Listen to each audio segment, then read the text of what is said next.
Gracey Stoddard, who's a representative of Congresswoman Carolyn Maloney. These two are against. Okay. Stephanie Lim, and also John Weaver. Ms. Stoddard, I hope you're here still. Good. Why don't you come on up? Thank you, Madam Chairman, and members of the City Council for your attention. Congresswoman Carolyn B. Maloney regrets that she cannot be here and has asked me, Gracey Stoddard, to testify on her behalf. In the interest of time, I will summarize her two-page testimony, of which I have given copies to the Master of Arms. Today, I want to offer testimony to express my strong reservations regarding the possibility that the Federal Communications Commission will permit unlicensed operation in the TV broadcast bands, commonly referred to as white spaces, based on the very circumspect results derived from the Commission's laboratory and field testing earlier this year. The FCC's tests, one of which was conducted right here in the Broadway district at the Majestic Theater, demonstrated that these devices are very likely to cause debilitating interference to wireless microphones, especially in urban environments like New York City. The impact could have serious repercussions on live theater in New York, which contributes $5 billion to the city's economy and 44,000 full-time jobs to city residents. To give you an idea of just how congested Manhattan's white space is, 40 Broadway theaters put on daily performances using up to 200 different frequencies for their microphones in each venue, and television studios such as MTV, ABC, and others share crowded airwaves using a good neighbor policy.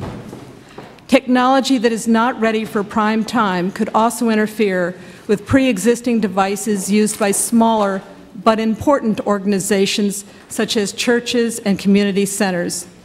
Diverse groups such as the National Association of Broadcasters, National Religious Broadcasters, churches across the nation, the NFL, NASCAR, Grand Ole Opry, the Country Music Association, Broadway Cirque du Soleil, and the MGM Grand have expressed serious concern. Last week, proponents of these new devices held a pep rally on Capitol Hill, intended in their words to encourage the FCC to approve white space devices this year before the presidential election. I don't believe that this issue is so time-sensitive that we should look the other way so the Bush administration can make another long-term policy decision that cannot be undone and which potentially devastates Broadway productions. It makes much more sense, in my opinion, to let the next administration settle in, appoint its own FCC commissioners, and revisit the issue at that time. In conclusion, I want to emphasize that I support innovation and encourage the efficient use of public airwaves, but not at the expense of existing wireless microphone systems that provide an important public good. We cannot afford the risk that premature devices will play havoc with essential equipment used by a multi-billion-dollar New York City industry. I encourage the City Council to make a strong statement in support of Broadway and wireless microphone use throughout the city. Thank you. Thank you very much. Sir? Good afternoon. Thank you very much, Council Member Brewer, for having this committee meeting. And my name is John Weaver. I'm with Liberty Imaging here in New York City. I'm mostly a technologist. I've been with the broadcasting industry for about 40 years. Currently, I'm working on developing very high-resolution cameras for the security industry. I'm a member of the Security Industry Association and a member of the Society of Motion Picture and Television Engineers. I have several remarks in my paper on the question of the wireless microphones. But I'll just make two quick remarks before my statement. First of all, the FCC has established docket number 08166 to address the issue of wireless. This docket means that they have started the certification process. They will set a series of meetings within the organization to establish standards and rules for certification. I'm quite certain I have a long history with the FCC, working with them, and mostly on digital and HDTV standards issues. And I'm quite certain they're very sensitive to this issue. And their history is that they certainly don't want to put anybody out of business, and they'll find a way of accommodating this. The second thing I would add to that is the IEEE, which is the standards-making body, which was mentioned earlier by one of the previous people testifying sitting in this seat, which had developed 802.11, which is a very successful standard for Wi-Fi, has also established 802.22, which is a committee working on this issue. And they will develop standards for wireless microphones. Right now, they've already established a preliminary standard for fixed microphones, and another group is working on the wireless side. I feel very confident from a technical point of view that the RF engineers will resolve this. I might add that of all the areas in television and audio broadcast, RF is the most, if I may say, treacherous for engineers. It's a very difficult area, highly specialized. However, RF engineers have been dealing with this problem for over 75 years and are well-grounded and well familiar with the issues. So I'm quite certain that they will find a solution, and it may not be. The bad news is that everybody involved in the transition from analog to digital will have to make a new investment. There's no way around this. The broadcast industry in New York City is the highest concentration anywhere in the world. They just transitioned from analog to digital television.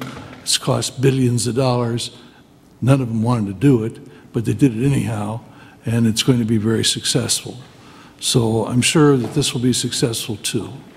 The question here on the, as far as my testimony is concerned, has to do with the economic opportunity that white spaces offer to New York City. And while it's absolutely true that white space in our spectrum here represents only about 20% of the available space, as opposed to much higher allocations in rural areas, that white space also is the maybe last bastion of hope for very low cost, high bandwidth service throughout the city. And the issues in my view are education to start with. We need to get much higher bandwidth into schools. This is an absolute. This is not a question that we can Where is that? Where were that? I'm sure, but I'm testifying. This is an absolute. We've gone from 3rd to 16th in worldwide adaptation of broadband. You can, in Japan, you can pick up the phone and get gigabit service. Our children are at a huge disadvantage, which won't appear in their careers for the next 20 years, but eventually it will. And New York has the most diverse population in the world, which produces a synergistic effect of having the most creative population in the world. And we have here the opportunity to generate a new business, a new industry. It may not be as big as broadcasting, but it's one that New York City could very easily dominate if it's handled properly. And I think that opportunity is before us. We've missed out on a few other opportunities in the past, particularly HDTV, because of a lack of understanding of the opportunity and lack of investment. But in addition to that, the propagation characteristics of this spectrum is very good for video, much higher than internet service today.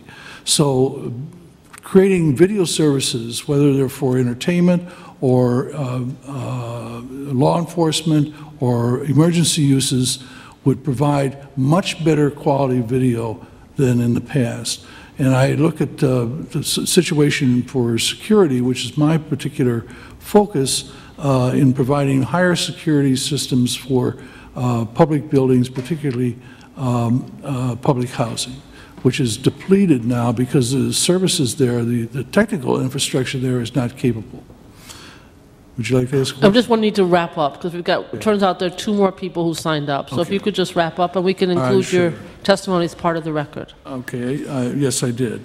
The last thing I would suggest is just as an initiative, we should be possibly looking at, instead of getting too sidetracked on this, what is a solvable technical issue with microphones, possibly look at a broader view of developing some